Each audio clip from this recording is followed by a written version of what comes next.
रामायण में सभी राक्षसों का वध हुआ था, लेकिन सुपर्णखा का वध नहीं हुआ था। उसकी नाक और कान काटकर उसे छोड़ दिया गया था।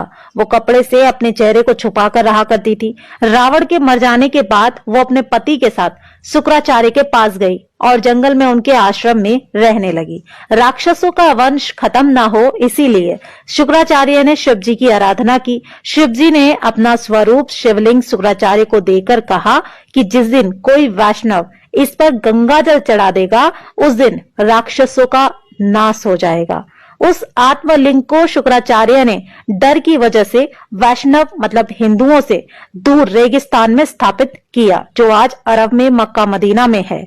सुपर्णखा जो उस समय चेहरा ढककर रहती थी, वो परंपरा उसके बच्चों ने पूरी तरह निभाई। आज भी मुस्लिम औरतें अपना चेहरा ढककर रहती हैं। सुपर्णखा के वंशज आज मुसलमान कहलाते हैं, क्योंकि शुक्राचार्य ने इनको जीवन दान दिया। इसलिए ये शुक्रवार को विशेष महत्व देते हैं। पूरी जानकारी तथ्यों पर आधारित और सत्य है। आगे देखिए दोस्तों, अब जानते हैं कि इस्लाम कैसे पैदा हुआ। असल में दोस्तों, इस्लाम कोई धर्म नहीं है, वो एक मजहबी दिनचर्या है। मजहब का मतलब होता है अपने कबीलों के गिरोह को बढ़ाते चले जाना। ये बात सभी जानते हैं कि मोहम्मद मूल रूप से अरब का बासी था। अरब देशों में सिर्फ रेगिस्तान ही पाए जाते हैं, वहां जंगल नहीं है, पेड़ भी नहीं है, इसलिए वहां मरने के बाद जलाने के लिए लकड़ी ना होने के कारण जमीन में दफन कर दिया जाता है। रेगिस्तान में हरियाली नहीं होती, ऐसे में रेगिस्तान में हरा चटक रंग देखकर इंसान चला आता है, जो कि सूचक का काम करता है। अरब देशों में लोग रेगिस्तान में तेज धूप में सफर किया करते थे, इसीलिए वहां के लोग सिर को ढकने के लिए टोपी पहनने लगे, जिससे कि लोग बीमार ना पड़े। अब रेगिस्तान में खेत तो थे नहीं, ना ही फल थे खाने को, तो वहां अनाज नहीं होता था, इसीलिए वहां के लोग जानवरों को काट कर खा जाते थे और अपनी भूख मिटाने के लिए इसे कुर्बानी का नाम दे दिया गया और एक प्रथा बना दी गई। फिर त्योहार बना दिया गया। रेगिस्तान में पानी की बहुत कमी रहती थी, इसीलिए लिंग यानी मूत्र मार्ग साफ करने में पानी बर्बाद ना हो जाए, इसीलिए वहां के लोग यानी इस मजहब के लोग अपना खतना करने लगे। खतना यानी अपने प्राइवेट पार्ट का अगला हिस्सा काटने लगे। सब लोग एक ही कबीले के खानाबदोश होते थे, इसीलिए आपस में भाई बहन ही निकाह कर लेते थे। रेगिस्तान में मूर्ति बनाने के लिए मिट्टी मिलती नहीं थी, जिसके कारण इन्होंने मूर्ति पूजा को अपने कबीले में यानी अपने मजहब में खारिज कर दिया। एक जगह से दूसरी जगह जाना पड़ता था, इसीलिए कम बर्तन भी रखते थे। एक ही थाली में 5 लोग मिलकर खाना खा लिया करते थे।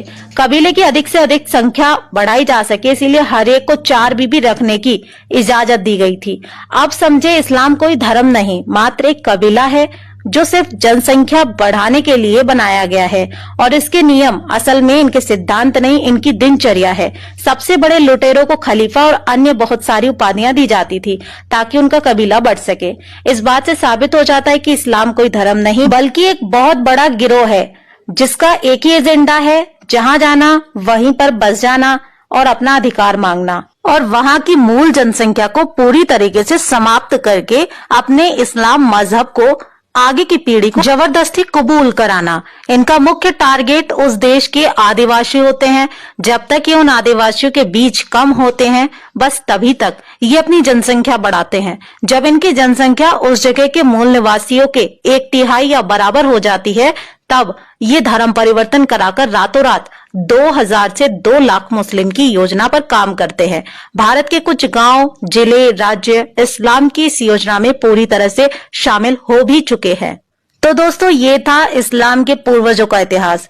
इनके पूर्वज कौन थे? इनके पूर्वज ही राक्षस थे। इसीलिए दोस्तों, मुसलमानों से देवताओं और धर्म वाली उम्मीद करना बिल्कुल बेकार है। डाउनलोड